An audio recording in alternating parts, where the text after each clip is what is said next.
something right, because think about it. Your son and your daughter trusted you enough to share that with you.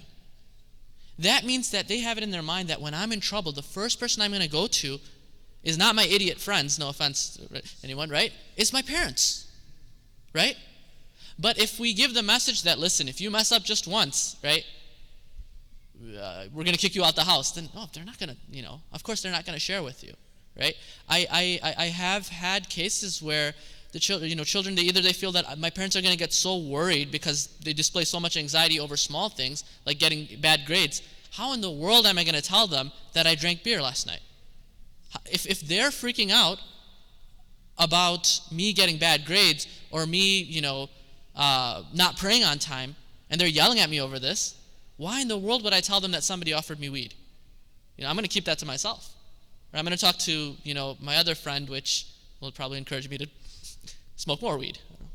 Yeah. I think that I've had personal experience myself where battling a certain addiction, just feeling like I have no one to tell, right? And if you don't understand the addiction part, think about sin. Like everybody in the room is a sinner, right? And some of you, maybe you've done something that you almost feel like you need to get off your chest, but you definitely can't tell anybody in the masjid because how are they going to look at you? How are they going to react? What's the negative feedback that you're going to get? So we have a real, I'm pushing this question to the top because it's very difficult. Assalamu alaikum, can you give me, now listen to this. Can you give me advice on how to make my father stop using drugs? Right? Because again, this is the problem. We think, it's just the kid's problem. It's just the kid's problem. We don't have that problem. Bismillah. That's very powerful. And I would say as a son or as a daughter, you need to love and honor your father and your mother. That's what you need to do. The way to show someone how to be a better individual, a better person, a better Muslim, a better believer, is from your actions and how you treat your parents. Just like as a child, you'll be depressed and going through some different things. We don't know on the father's end if he was raped or if something happened to him and he doesn't want to tell his wife, and so that's why he's using. But what you have to do is you have to really respect your father and guide him. That's what you really have to do. So I would say that addiction is a family disease, okay? So it's not just the father which is being affected. Obviously, it's the child which is being affected, the wife which is being affected. In a case like this, I'm sorry to oversimplify it, dude, contact me. So I'm serious. Or another therapist or some specialist, have mom do that, because depending on the severity of the drinking, that's a lot of weight for a child to carry, or a teenager or whoever. I'm not sure the age of the questioner, right? But that's a lot of weight to carry because it's not your responsibility. You can worry about dad, you can pray for him, but that's too much burden to put on a child. Children, they see things which, even at a young age, which you as parents, us as parents, I'm a father myself, us as parents, we think that, okay, they're just small. They pick up things from a very young age. Parents fighting, you're yelling, your temper. And they're taking all of this in, and it affects them, right? So that's a lot of weight for a child to carry.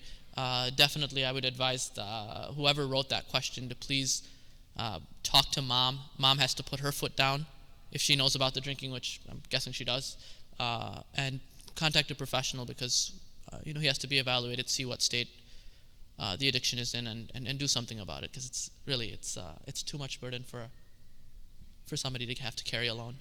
Let me add to that. Yeah. But you also, Allah provides us with teachers. And so you yourself should also look at this and say, I don't want that to be me. And I have a friend who, his parent used to use drugs. And one day he came home and his mom got the worst beating in her life from the drug dealer. That could have caused him to be addicted to coke, crack, heroin, all that kind of good stuff, alcohol. But his identity, he said he does not want to live that life, and he wants to be a better person. So that individual has to remain strong and say, okay, I want to help my father, but also I want to prevent that from ever happening to me.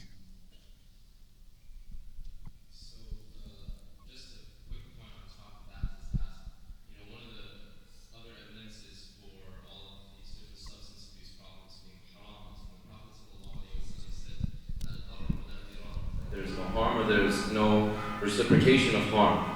And so without a doubt that these substances are harmful to your health, they're harmful to your mind, but also they're very harmful to your family. Whether it's just the children or the parents or whoever it is that's abusing them, it has a lot of repercussions. The next question says, Imam, if you could please mention a few words about peer pressure for teenage kids in terms of usage and maybe make them be aware of their buddies using drugs. So again, I want to reiterate, and this is just from my own personal experience. I don't have a poll that I did with MSNBC or anything, but 9 times out of 10 I found that peer pressure came when you were trying to stop using the drugs or alcohol, and it wasn't sort of a rite of passage where people peer pressured you until everybody's around in a circle. They're like, do it, do it, do it. That's in college at the fraternity parties. But when you're just being introduced to these drugs, it's not really, most oftentimes it's going to be the curiosity